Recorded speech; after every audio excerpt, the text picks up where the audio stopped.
All right. We are just 1 minute past the start of the hour here. Hello, everyone, and welcome. We're going to kick off this episode. So hope everybody is sitting nice and tight and ready for an exciting session today. That I'd like to say a little bit of background. Hello, everyone, and welcome to the Partner in Focus session between DIA and Davos. For some general context, these Partner in Focus sessions are a series that we've launched at DIA to bring more visibility to partners within the DIA ecosystem, to explore their products, and of course to highlight the technical collaboration that is occurring between them and DIA. And so for those of you who are joining us for the first time and or may be unfamiliar with DIA, DIA is a cross-chain oracle. It's a data and oracle platform that's currently serving 49 chains and specializes in the sourcing and delivery of customizable data feeds on-chain. And so today, as I mentioned, we are welcoming the Davos team, which has developed DUSD, an omni-chain stablecoin, which offers a refreshed approach to collateralized debt positions, otherwise known as CDPs. And so on behalf of Davos, we are joined here today by Julian, who is CBDO, which I understand is Chief Business Development Officer at Davos. Julian, how are you? Can you hear me well today? Yeah, doing great. Thanks, and yourself, and really excited to be here today. Awesome. Yeah, thank you so much for joining us and taking the time out of your day as well. Thank you, everybody in the audience, for taking the time to listen in. And if you have any questions, feel free to write them and share them in the lower right side of your screen there. And at that, let's just kick it off, Julian. Let's dive right in. So we always like to start pretty high level here and then dive into the weeds. Can we start with maybe just an introduction about yourself, maybe a little bit of an understanding of who you are and how long you've been working in the crypto industry. Yeah, sure. So previously, I actually came from an economics background. I think I was first introduced to crypto around 2016, 2017. I think, like most people, I was a bit hesitant about it. However, fast forward to about 2020, started to dip my toes into crypto. Really enjoyed, I think the space and the people within it. And yeah, fast forward, started working at basically the pioneers of liquid staking, so a protocol there.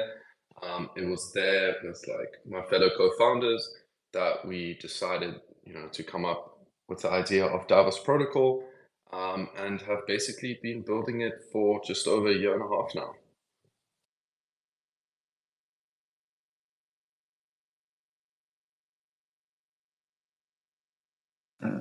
Sorry about that, Julian. I'm getting some inbound.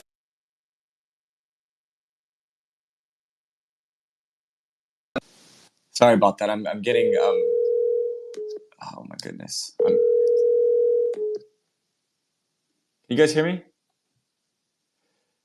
I'm getting completely spammed right now on an inbound Telegram call. Sorry about that. Need to figure out a way to block that call that won't stop. Okay. Anyway, let's thank you for the background on that, and let's dive right into like a little bit more about Davos itself.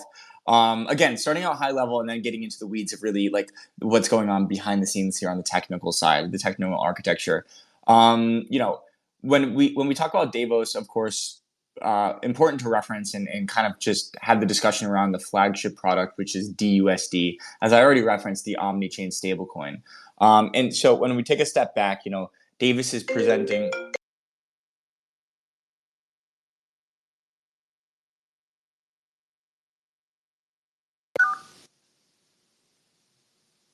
Please. Hello?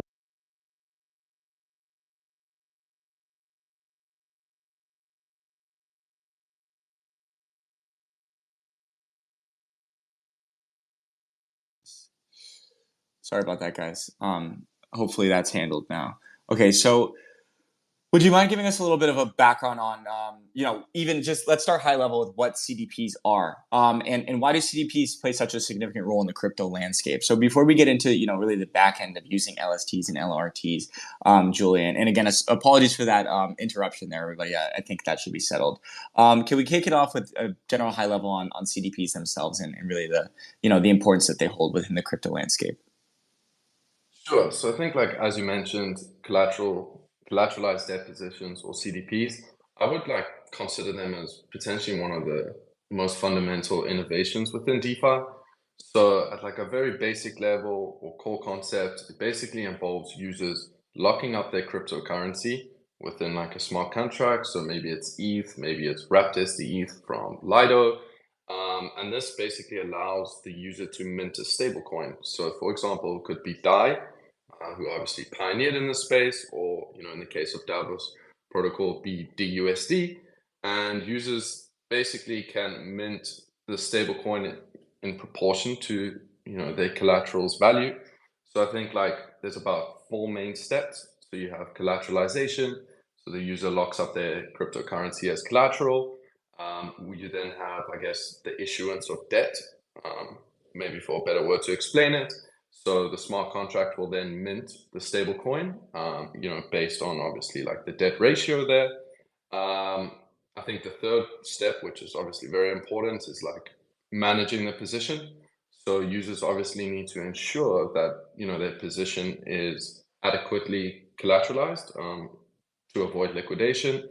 And then I think the fourth part, like within CDPs, is obviously liquidation.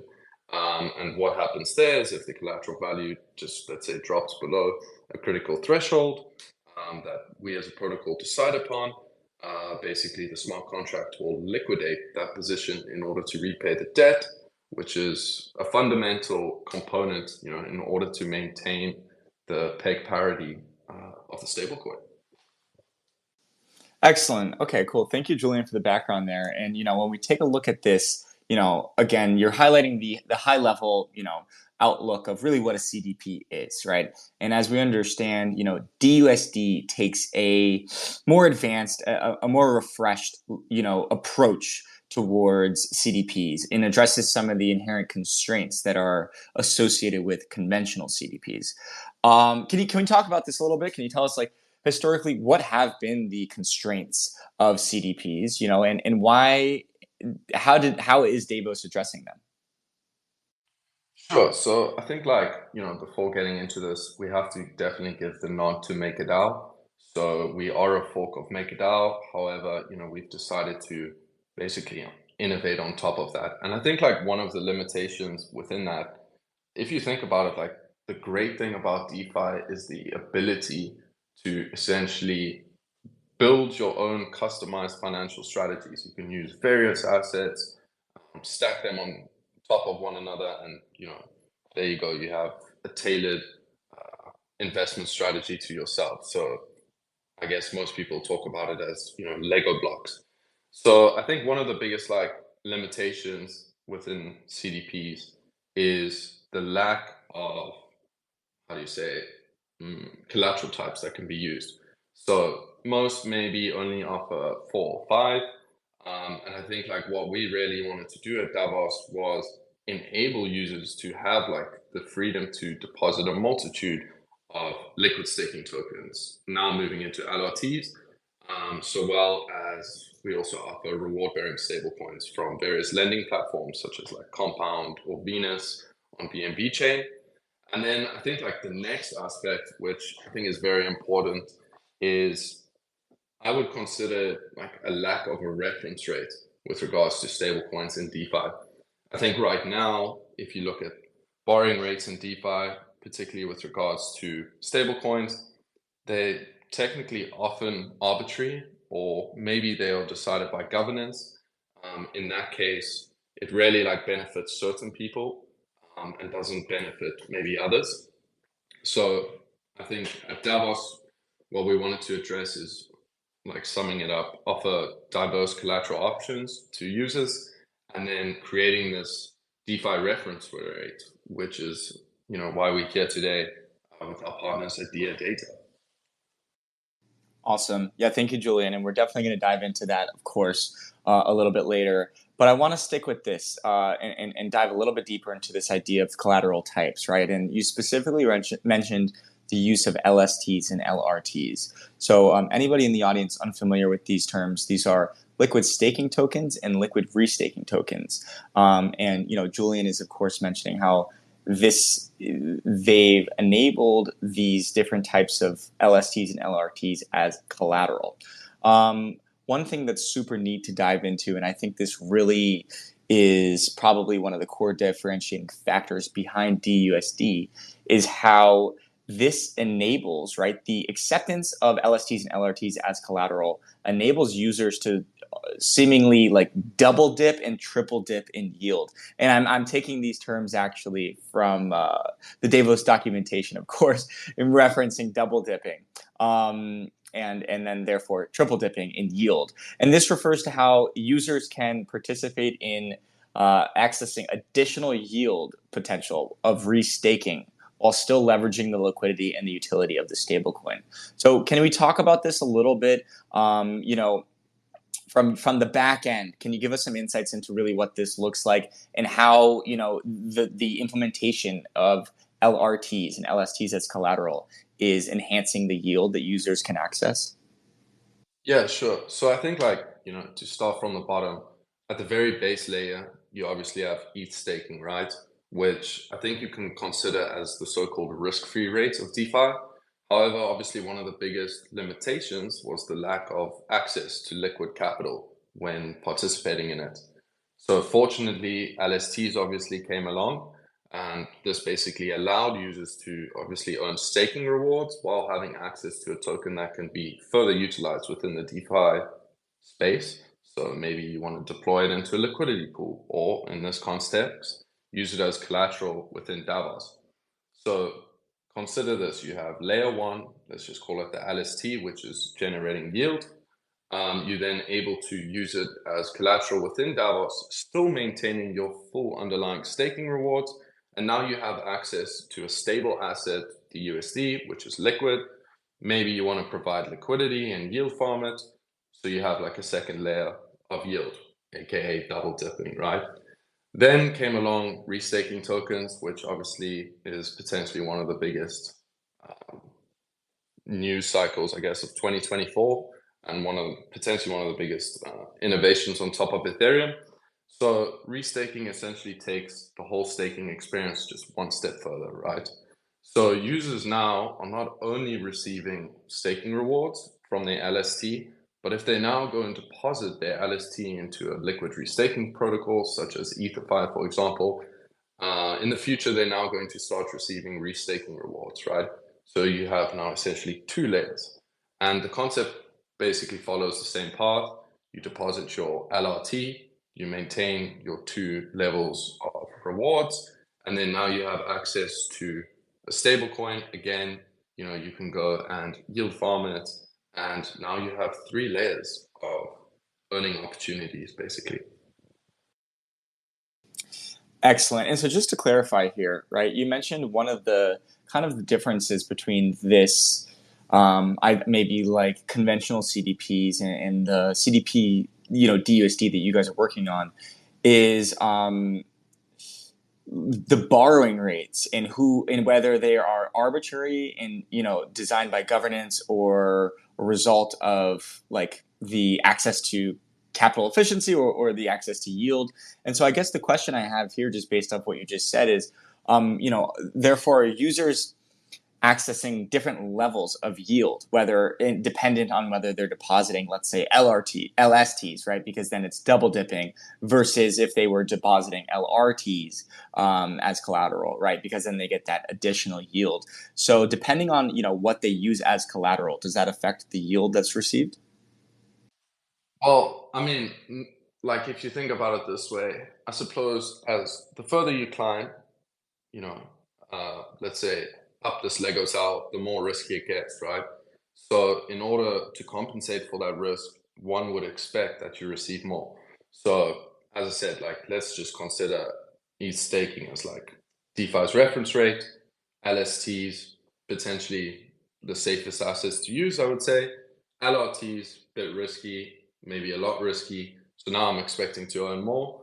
And then again, like, now there's a third tier when you go and borrow a stablecoin.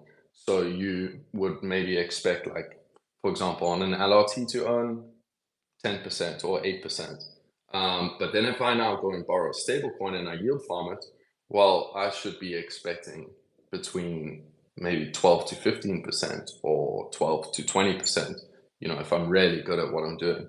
So I think like that's the main takeaway is as you climb up this Lego tower, you need to be rewarded for, the extra risk you're essentially taking on.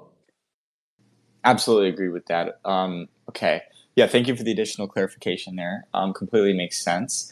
And then, so let's dive one last question into like actually which types of collateral options are or which types of assets are available to use as collateral within the Davos protocol here. So, you mentioned that in the traditionally there's kind of a limited amount of freedom for users to deposit multiple assets, and at Davos you really want to offer and implement diverse collateral options. So can we take a little bit of a look at actually what this entails on the protocol level here? What types of LSTs and LRTs does Davos support as collateral? And interesting to hear a little bit of your guys' perspective on sort of like what is the evaluation criteria and process that you go through when considering the addition of new assets.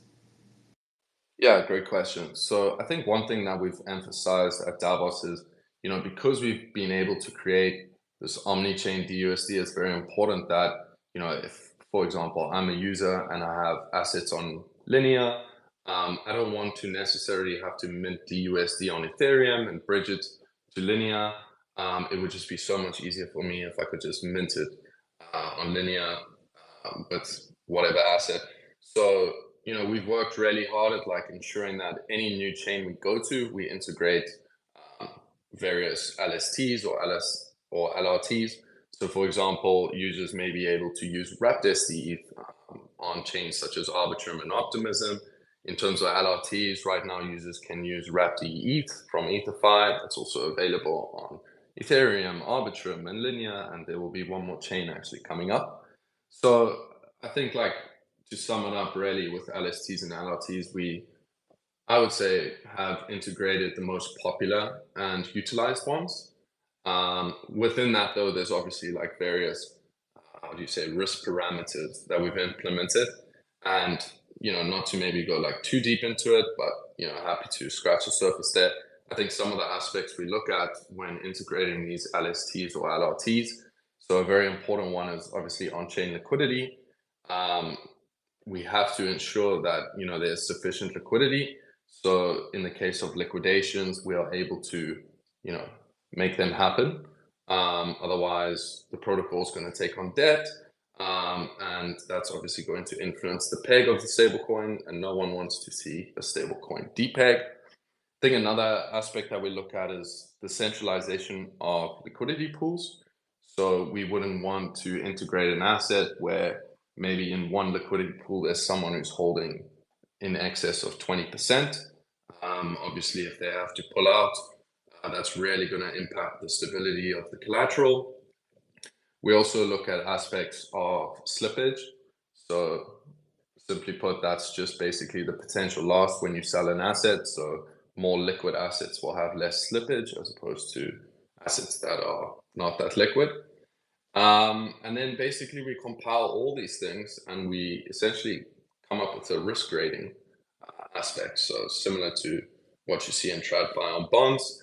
And basically we track the volatility, the market cap, trading volume. We also look at some interesting aspects, I guess, is how old is the smart contract, or what is the permissions of it? What are the number of holders, and how many transactions have been executed? And then I think based on this so-called risk rating, we then look at our LSTs and LRTs. We decide how robust, liquid, and diversified they are, because obviously we don't want the protocol being exposed solely to one asset. And then we come up with minting caps. And these minting caps, again, prevent this contagion effect. So for an asset like SDE from Lido, it will potentially have a higher minting cap than a new LRT, for example. That's a super comprehensive and very interesting sort of process of criteria that you took us through there. Thank you, Julian, for the background. I find that really interesting. So, kind of starting at this high level of demand across these different chains. I appreciate how you guys are looking to support these like chain native LSTs, depending on, of course, which chains and ecosystems you guys are building a presence in.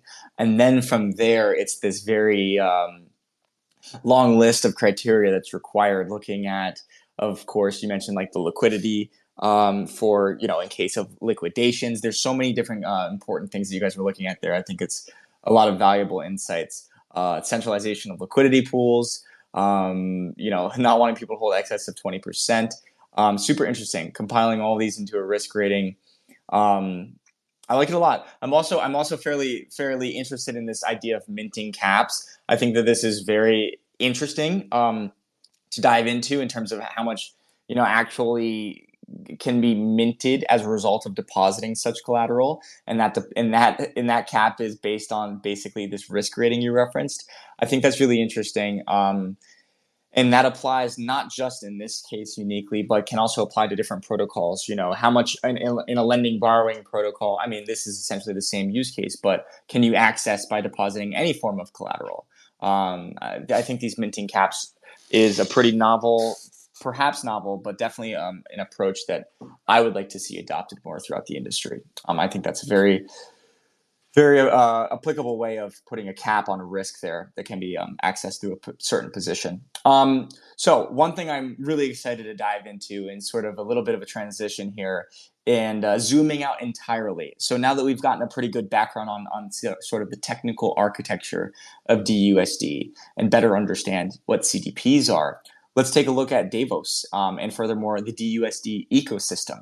So, as we've learned and can understand, CDPs are basically this vehicle to enable maximum capital efficiency and utility in the DeFi landscape, and therefore it's seemingly integral that DUSD itself is widely adopted across, as you mentioned, multiple blockchains and of course throughout multiple DeFi applications, right? In order for these users to actually put this DUSD to work on the protocol side, this is a reflection of how big and comprehensive the DUSD ecosystem is in terms of partners. So can we talk about this a little bit? Could you take us through a little bit of more context about the DUSD ecosystem of partners? And perhaps, like your roadmap or vision for how you see this evolving in the coming years. Yeah, sure. So I think now that we've been building this protocol, as I mentioned, for a year and a half, we finally reached a stage now where I would consider the protocol being almost 110% built, which has now given us, I think, like the flexibility and freedom to really start pushing into various ecosystems. So with that, I think like the most important thing is you need use cases, right, for any asset. So what we're really trying to ensure now is that on the various chains we're on, we have pools with at least 2 dexes. So maybe that is like Linux on Linea, or on Arbitrum, it could be Balancer / Aura, Ethereum Curve. So that's the one aspect. And then I think as soon as we start, really picking up some momentum, the next aspect would be integrations on lending platforms. So that's another key aspect specifically for the stablecoin. And then I think for SDUSD, so for those of you who maybe not sure, SDUSD, you can consider it as like a savings rate. Also just ensuring that, that is native on every chain and users have access to that. And I think in terms of roadmap, I think one of the most interesting things that could come about in 2024, to be honest, even potentially bigger than Eigenlayer and what we've seen with, let's call it ETH LRTs, is what's going to happen with Bitcoin on top of Babylon, and what is going to be the LST LRT hype around that. So that is something we're definitely keeping our eyes on. Again, it's just being able to provide users with the ability to essentially utilize their assets to their fullest potential. So I think that would be our core focus. Obviously, we've had some internal discussions or maybe some brainstorming about releasing, maybe a stable coin pegged to the euro, for example, or maybe the Indian rupee. So that is something definitely in the future. I think, obviously takes time. I think like once we start really trying to build up traction and, use cases for DUSD, that would be something we would be eagerly looking into.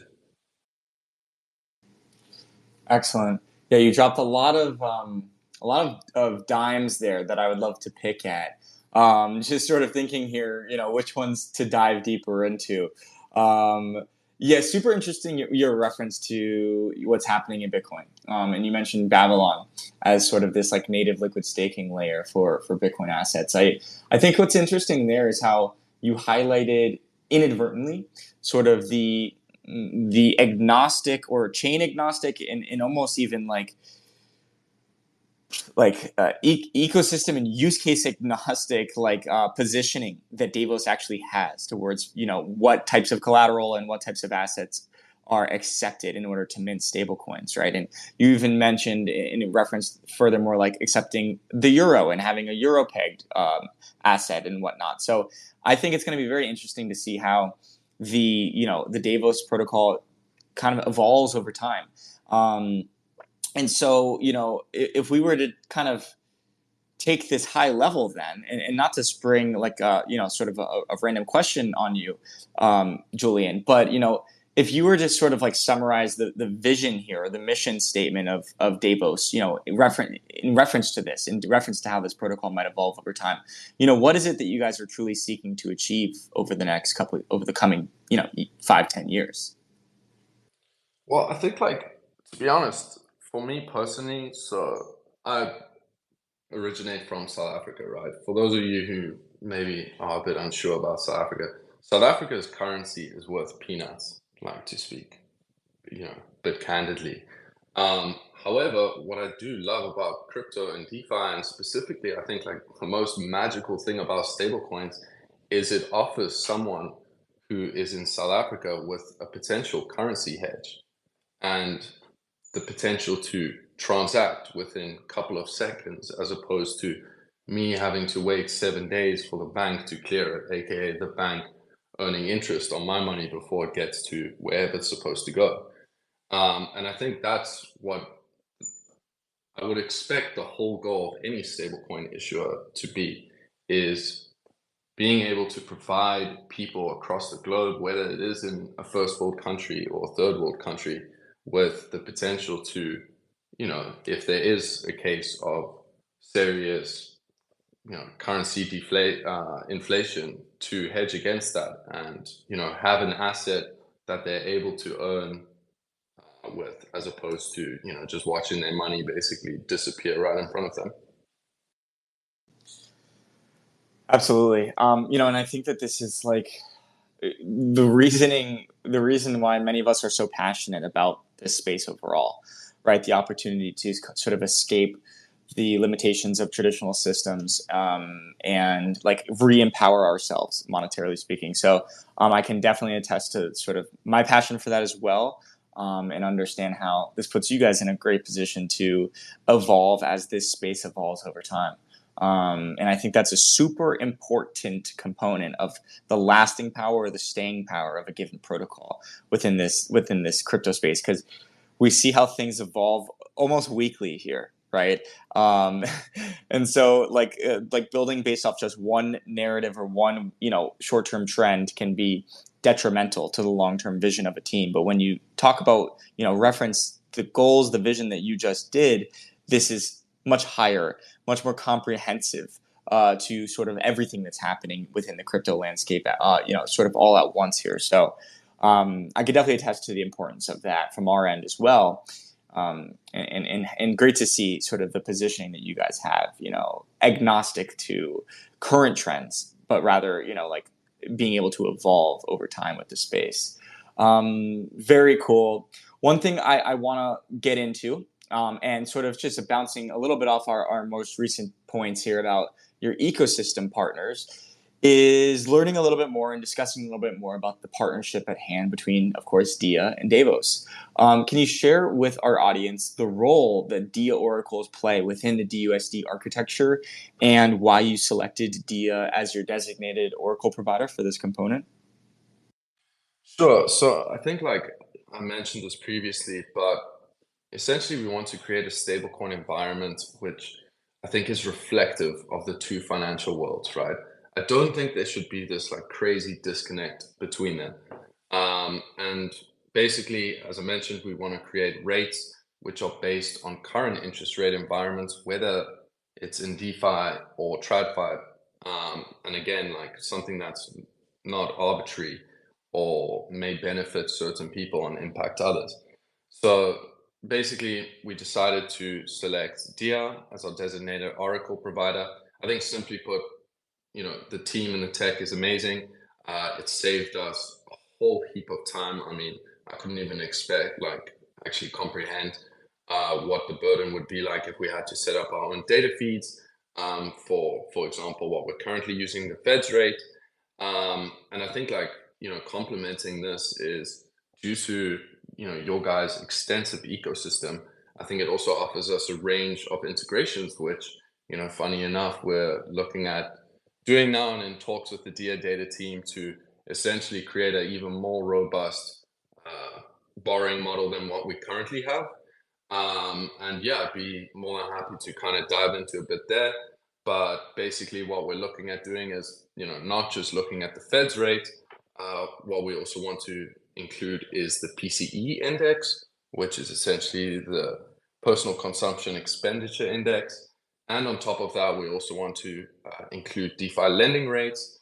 So we now are really, creating this convergence of the three worlds.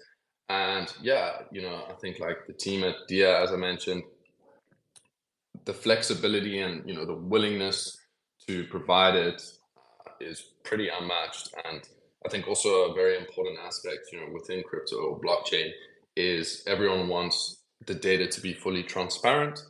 And that is something obviously you guys pride yourselves in. And yeah, I think like combining, three sources of data is, I would personally consider like very tailored or very niche. And yeah, the willingness and that you guys are able to do that and create it for us is, yeah, pretty unmatched.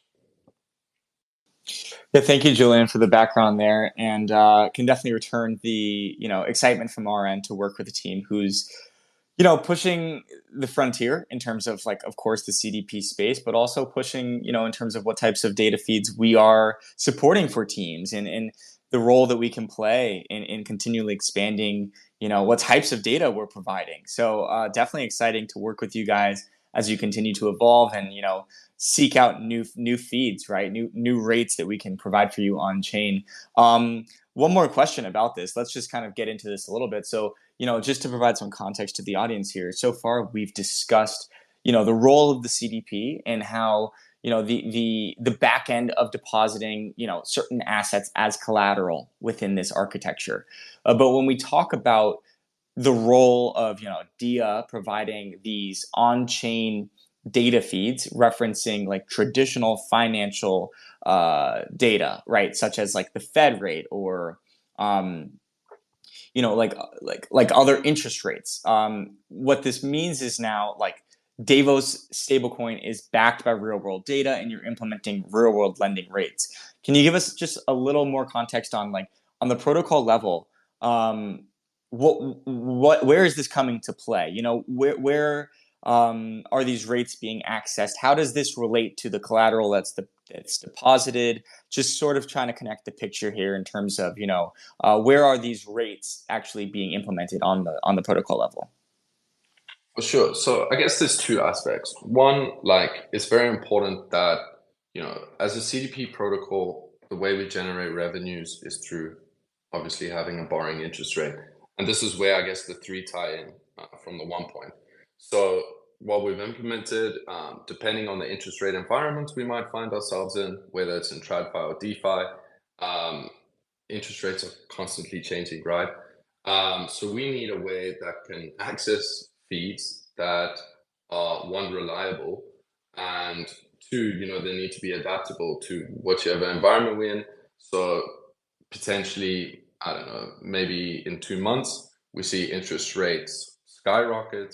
Well, Davos needs to be reflective of that, right?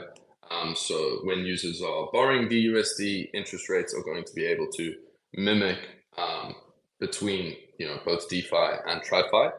And then on the second aspect where these rates come into is the savings rate. So if I'm maybe a more conservative person or I'm very new to DeFi, potentially I don't want to deposit collateral and borrow a stablecoin and have to manage my position. It might just be easier for me to buy DUSD on the market. So basically from a liquidity pool, I swap it for an asset, and then I want to stake it and participate in the Davos savings rate. And at the very minimum, I should expect that I'm receiving an interest rate that is the same as whatever the borrowing rates may be. So those are the two aspects in which we use this data. And yeah. Excellent. Yeah, that's super clear. Thank you for the context on that. Definitely helps to kind of complete the picture here, full circle. So great context there. And I'm looking forward, like I said, to seeing what other types of data feeds we can bring on chain for you guys to implement in the future. Okay, cool. So, kind of wrapping up here, I had one last sort of forward-looking question here for you, referencing, what's the latest with the LRT space and how you see this evolving and growing over the coming years. One thing that you already referenced is this, like your excitement regarding Bitcoin restaking in Babylon. Is there anything else that you'd comment on here? Any other trends that you find to be noteworthy to share with us today, or anything that you would recommend our audience to go take a look at, since you're really behind the scenes here within the LST, LRT, and CDP space? I mean, to be honest, I wouldn't even consider myself like a Bitcoin maxi, but I just think how can users or people coming into crypto not be excited about the fact that essentially there's going to be the ability to unlock $1.3 trillion, right? That is insane if like people think about that. So for me, really, I think the whole aspect of BTC being, LST or LRT is going to be potentially one of the biggest things that ever happens to crypto and DeFi. Way bigger than what we're seeing currently with ETH LRTs and ETH LSTs. So that's where I'm most bullish on. And to be honest, I can't wait to see how it develops right now. So I would definitely encourage anyone, if you're getting into the space or you are into the space, really, to start paying attention to what's happening in the Bitcoin space. Yeah. Well, Julian, I can tell you that I share that excitement with you. I've nor referred to myself as a maxi before, as relates to Bitcoin, but I'm also, and from the DIA side, we're super interested in what's happening within the Bitcoin landscape. The opportunity, like you said, to unlock all of this sort of idle liquidity within the Bitcoin ecosystem. And yeah, excited about all these sort of like layer twos that are popping up on top of Bitcoin that are able to actually scale Bitcoin in terms of like cost, reducing costs and transactions and increasing transaction speed, but also in simply enabling like smart contracts, right? And simply enabling EVM tooling and whatnot. So we're excited about that as well, and think that'll drive some more liquidity and more volume in trades into the Bitcoin landscape as well. So again, I think that this is an interesting synergy that we share here, relating to like this agnostic position that we have as seemingly like infrastructure providers, right? In a sense, where we can adapt and evolve as the space grows. And like I said, I would anchor on that as a super important component of like any team's lasting power in the space. So super, super excited to hear that, such a close team and partner of ours is so well positioned for this upcoming narrative and opportunity. Okay, cool. I mean, that is everything that I wanted to review today and kind of dive through within the product. But I don't want to be remiss. Julian, is there anything that we didn't discuss that you would bring to our attention here? Anything that I missed in the call or didn't ask about that you think would be relevant to discuss? And if not, kind of happy to just dive into, next steps and how everybody can, get involved and stay up to date with Davos. No, I think honestly you've been a great host, and yeah, I said in the beginning, very grateful to be here and definitely be here with such a special partner of ours and someone who really plays a very integral role within our protocol. So really appreciate taking the time out of your day to have us, and obviously to your listeners, big thanks. I guess the only thing I would say is follow our Twitter, Discord, Telegram, etc. We have a lot of exciting campaigns happening on various chains in the upcoming weeks, and yeah, take a look at like the website. Let us know what you think. We're more than happy to chat about it. Everything really. We're very open. So yeah, I just want to say thank you to everyone. Awesome. Yeah, and thank you so much for taking the time out of your day to come be, our first CDP on Partner in Focus. We learned, these are really great sessions, right? To just learn and dive into your product and how you're navigating the space, but also just understand, the perspectives of these people who are building these very like innovative products within these different, I guess, crypto categories, and how you guys are, envisioning growth. And so your insights are super valued by us. So thank you as well for hopping on the call today. Everybody in the audience, thanks for joining in on another episode of Partner in Focus here. We like to have these sessions relatively often, especially when we have such an exciting, partnership to discuss. So leave us your comments and thoughts as well. And like Julian said, the Davos X page is up here on the screen. Make sure to give them a follow if you're interested. And I found the docs to be very informative if you guys are looking to learn more. So thanks again, everybody. And at that, I think we'll wrap it up here. And I'll say, have a great rest of your morning, afternoon, or evening. And we'll see you on the next episode of Partner in Focus. Cheers. Cheers. Thank you so much. Thanks, Julian. Talk to you soon. Bye.